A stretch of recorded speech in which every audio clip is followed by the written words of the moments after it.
My name is Lynette Green, and I'm 30 years old. 5 days ago, my father died at work. Not in a hospital bed, not after a long illness, not with time for goodbyes or apologies. One minute, he was standing inside a temporary office trailer on one of his construction sites, reviewing a contract like he'd done 1,000 times before.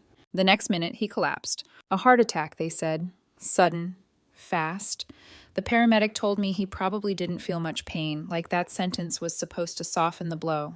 Like pain was the part I was worried about.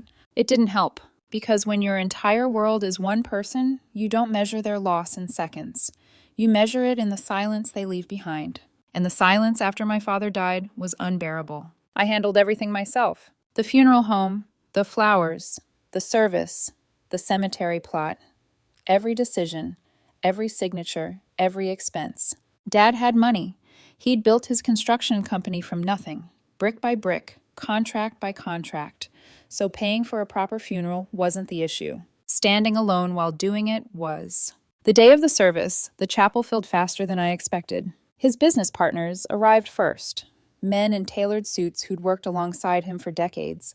They shook my hand with solemn respect, telling me how sorry they were, how much Dad had meant to them. Then came his friends from the golf club, awkward and black, whispering about how unfair it was, how healthy he'd seemed just days ago. Even some of the workers from his job sites showed up, men with rough hands and tired eyes, standing quietly in the back, hats clasped to their chests. They talked about him like he was larger than life, how he'd helped them when times were tough, how he'd made sure they always had work, how he'd never cut corners, even when it cost him. One man cried openly, repeating, he was a good man, like saying it enough times might make it true again in some tangible way. The pastor spoke about devotion, about loyalty, about a father's love for his family. I sat there listening, hands folded tightly in my lap, feeling like the word family didn't quite apply to me anymore. Because my father and I had been all that was left. My grandmother, his mother, had passed away 2 years earlier. She'd moved in with us when I was a child, after everything fell apart, and for a long time, she was the only thing that made our house feel warm instead of hollow. After she died, it was just Dad and me. He never remarried, never even had a serious girlfriend. Women tried. I saw them. They laughed a little too loudly, lingered a little too close, looked at me like I was an obstacle. Dad never let it go anywhere. Once I asked him why. He looked at me for a long moment and said, because you're enough family for me, Lynette. I held on to that sentence like a lifeline. Now he was gone. At the graveside, I stood motionless as they lowered the casket into the ground. The sky was gray and heavy, like it might break open at any second. I watched the box disappear and felt something inside me sink with it. Then I heard my name. Lynette! The sound cut straight through me. I turned slowly, already knowing, somehow, that nothing good would be waiting behind me. She stood about 12 feet away. My mother, dressed in black, standing there like she belonged. I hadn't seen her in 22 years. Not since I was 8 years old. Not since the day she walked out and never came back. She looked older now, heavier, her hair darker, her makeup harsher, but there was no mistaking her. Beside her stood a tall, balding man in a cheap suit. Behind them were 4 children, lined up awkwardly, like they'd been told exactly where to stand. The oldest looked about 18, the youngest maybe 12. All of them wore black. All of them stared at me with wide, uncertain eyes. My grief froze solid and something sharp took its place. "What are you doing here?" I asked. My voice came out cold, hard, even to my own ears. "How did you even know he died?" I continued. "You don't get to be here." My mother blinked, clearly offended by my tone. "I heard through some relatives," she said, as if that explained everything. The man beside her put a hand on her shoulder. Possessive, familiar. So that was him, the man she left us for. "I can't believe you didn't invite me to the funeral," she said. "I was his wife once." I laughed, not because it was funny, but because the audacity was so unbelievable, my mind couldn't process it any other way. "Your husband?" I said. "You left him 22 years ago. You left me." For a moment, something flickered in her eyes. Guilt, maybe. Then it vanished. The memories came rushing back. I was 8 years old. Dad had gone out of town for a 3-day business trip.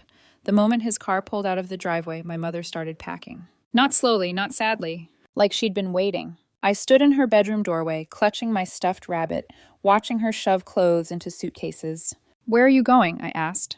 "It'll be a while before Mommy can come back," she said without looking at me. "But Dad will be back soon," I whispered.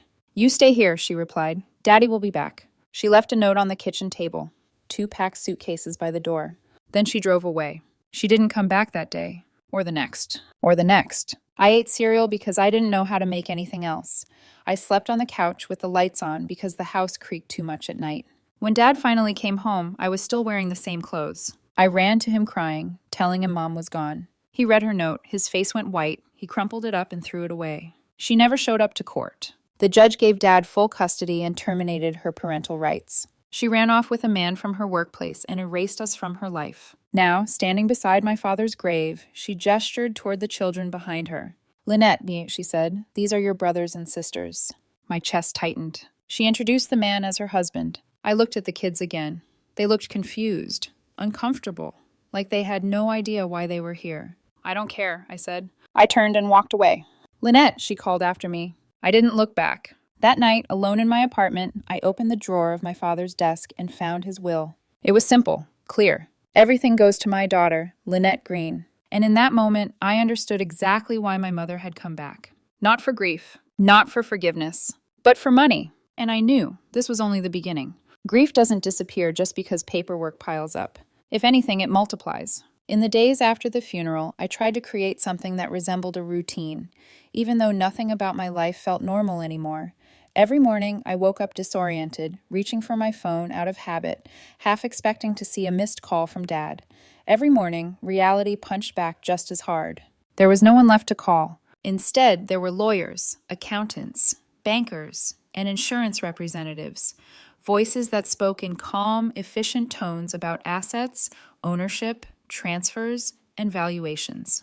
My father's construction company alone was a beast. He'd built it from the ground up, and the thought of selling it made my stomach turn. That company wasn't just income, it was his life's work. Letting it go felt like erasing him. So I didn't. Dad's longtime deputy, Chris, had been with the company for 15 years. He knew every contract, every crew, every pressure point. My father trusted him completely, and that was good enough for me. I appointed Chris as CEO. I kept ownership. It felt like the right balance, honoring Dad's legacy without pretending I could suddenly replace him. Still, even with all that structure in place, the quiet moments were brutal. The apartment felt too big, too silent. At night, I poured myself a glass of wine and sat on the couch, staring at nothing, replaying the scene at the cemetery over and over. My mother's face, her audacity, the children standing behind her like props in a performance they didn't understand. I told myself she'd gotten the message. I told myself she wouldn't dare push further. I was wrong. It was a Tuesday afternoon, just after 3. I was sitting at my dining table, sorting through more of Dad's paperwork, when the doorbell rang. I frowned. I wasn't expecting anyone. Instinct kicked in. I walked quietly to the door and looked through the peephole. My stomach dropped. It was her. Alone this time. No husband, no children. Just my mother, standing in the hallway of my building like she'd always belonged there. I should have pretended I wasn't home. I should have walked away. But some part of me, the part that still wanted answers, or maybe closure, unlocked the door. I didn't smile. I didn't invite her in. "What do you want?" I asked. She clasped her hands together nervously. "Can I come in, just for a few minutes?" Against my better judgment, I stepped aside. She walked in slowly, eyes roaming over the apartment. The large windows, the modern furniture, the framed artwork on the walls. I watched her watching everything. She was wearing jeans and a sweater, suddenly modest, suddenly unsure. The performance had shifted. "This is a beautiful place," she said softly. "How did you get my address?" I asked. "I asked around," she replied. "Some of your father's distant relatives." Of course she did. She sat down on my couch without being invited. I remained standing. "Lynette," she began, folding her hands in her lap, "I know you inherited a lot from your father." My stomach tightened. "And from your grandmother, too," she added casually. I stared at her. How did she know about Grandma's money? "What's your point?" I asked flatly. She took a breath, like she was about to deliver bad news. "My point is that you're very wealthy now," she said, "and I think you should share some of that wealth with your family." I actually laughed. I couldn't stop myself. "My family," I repeated. "Yes," she said quickly. "Me and your brothers and sisters." Those 4 kids from the funeral flashed in my mind. "You're single," she continued. "You don't have children of your own. You have more money than you could ever spend. Meanwhile, we're struggling." "We." "My husband works hard," she said, voice trembling just enough to sound sincere. "But raising 4 children isn't easy.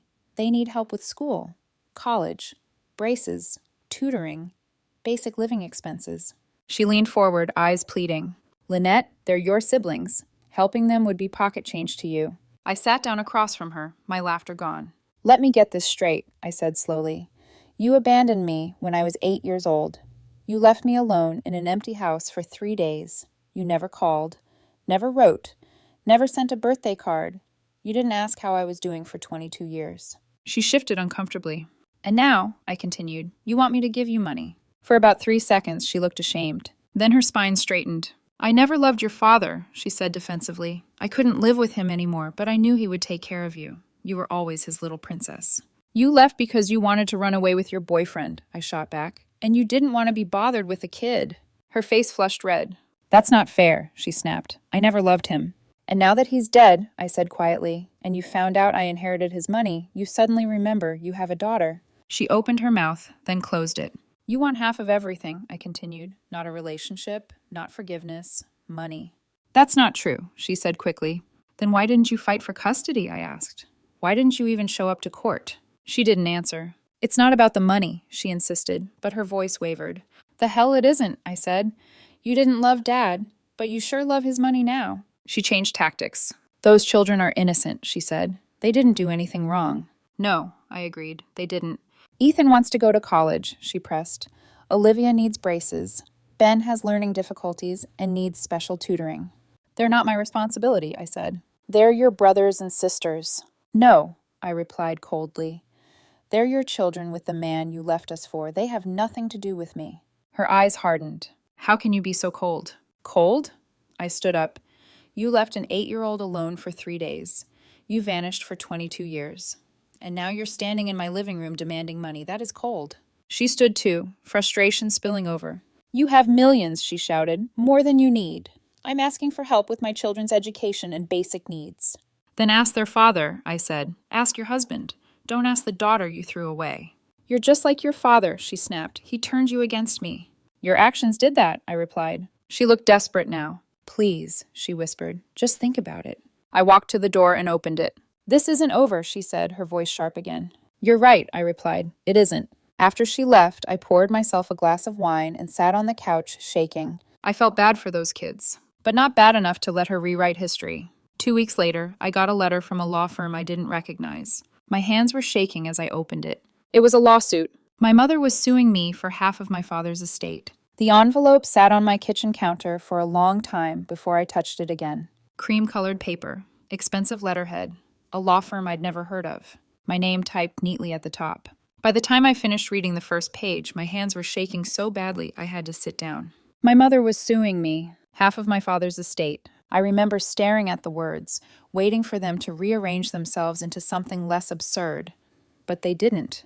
The language was cold and formal, stripped of emotion, as if what she'd done to me as a child was irrelevant, as if 22 years of silence didn't matter. I called my lawyer immediately. David Harris had handled my father's will and several of his business contracts over the years. Dad trusted him. That trust transferred to me without hesitation. When I showed him the lawsuit, he sighed quietly and adjusted his glasses. I'm sorry you're dealing with this, Lynette, he said. But legally speaking, you don't need to panic. Your mother doesn't have a case. She still filed it, I said. Yes, he agreed. Anyone can file a lawsuit. Winning is another story. That didn't make me feel much better. The lawsuit claimed my mother was entitled to a portion of my father's estate because she'd been married to him for 8 years and had contributed to the household and my upbringing. Her attorneys argued that she deserved compensation for her role in building the family. Reading it felt like being gaslit on paper. 4 months after my father's death, we were in court. She brought her husband. She brought all 4 children. They sat in the front row like they were the injured party. The kids kept looking at me, their eyes heavy with confusion and something dangerously close to accusation, like I was the villain hoarding something that belonged to them. I'd never felt so exposed, so judged, so small. My mother sat at the opposite table, her hair perfectly styled, her posture rigid. Her attorney, a thin man in an expensive suit who smiled too easily, leaned toward her, whispering reassurances. When the proceedings began, her lawyer went first. Your Honor, he said smoothly, my client was married to the deceased for 8 years. During that time, she assisted in raising his daughter and contributed to the household. She is therefore entitled to a fair share of the assets acquired during the marriage. He painted a picture of devotion and sacrifice. Then he took it further. My client attempted to maintain a relationship with her daughter after the divorce, he continued, glancing in my direction, but the father prevented her from doing so. I felt my nails dig into my palms. She now has 4 children who require financial assistance for school and basic needs, he added. Meanwhile, the defendant has inherited millions, far more than she could ever reasonably spend. I could feel people looking at me. Wealth has a way of turning grief into suspicion. When it was David's turn, the room shifted. He didn't raise his voice. He didn't dramatize. He laid out facts. Divorce papers, custody rulings, documentation showing my mother's parental rights had been terminated. No child support, he said. No visitation, no contact. He paused, then looked directly at the judge. Your Honor, the plaintiff abandoned her daughter when she was 8 years old. She left the child alone in a house for 3 days while the father was away on business. The courtroom went silent. This case is not about fairness or family, David continued. It's about money. The plaintiff only reappeared in the defendant's life after learning about the inheritance. Then the judge began asking questions. She leaned forward slightly, her expression unreadable. Mrs. Green, she said to my mother, why didn't you contact your daughter when she turned 18 and was no longer under her father's control? My mother shifted in her seat. I thought it was better to let her have stability, she said weakly. And yet, the judge replied calmly, you're here now claiming you wanted a relationship with her. Yes, Your Honor. Why did you wait until after her father passed away? Her attorney objected. I'll allow the question, the judge said. My mother swallowed. I heard about his death through relatives, she said. I thought it was time to reconnect. The judge didn't look convinced. And why, she continued, did you provide no financial support to your daughter for 22 years, but now believe she should support you? My mother opened her mouth, closed it, said nothing. Should the court, the judge pressed, award you half of an estate built entirely after you abandoned your family? That's when my mother snapped. She doesn't need all that money, she screamed, standing abruptly. She's alone. Nobody cares about her anyway. She's selfish and cold, just like her father. The room froze. I felt like I'd been slapped. Not because it hurt, but because it confirmed everything. Mrs. Green, the judge barked, slamming her gavel, sit down and control yourself. Her lawyer tried to calm her, but the damage was done. The judge reviewed the evidence in silence. Then she looked at my mother. I find no legal basis for the plaintiff's claim, she said firmly. The defendant inherited this estate through a valid will. The plaintiff forfeited her parental rights decades ago. She paused. Frankly, the defendant was fortunate to be raised without you. My mother went pale. Case dismissed. My mother screamed as we left the courtroom, lunging toward me until David stepped in front of her. This isn't over, she shouted. I thought she was bluffing. I was wrong. For a few days after the trial, the silence felt like a gift. No voicemails, no surprise visits, no reminders that the woman who gave birth to me still believed she was entitled to my life. I let myself believe it was over. Then my phone rang. I didn't recognize the number. I answered out of habit. You think you won? My mother hissed. You stole my children's future. I hung up and blocked the number. She called again, from a different one. Then again. Texts followed, paragraphs at a time, accusations, biblical warnings, promises that God would punish me for my greed. I blocked each number as it came. She kept finding new ones. Then, one Tuesday morning, she crossed a line I couldn't ignore. My father's construction company occupied a clean, modern building downtown.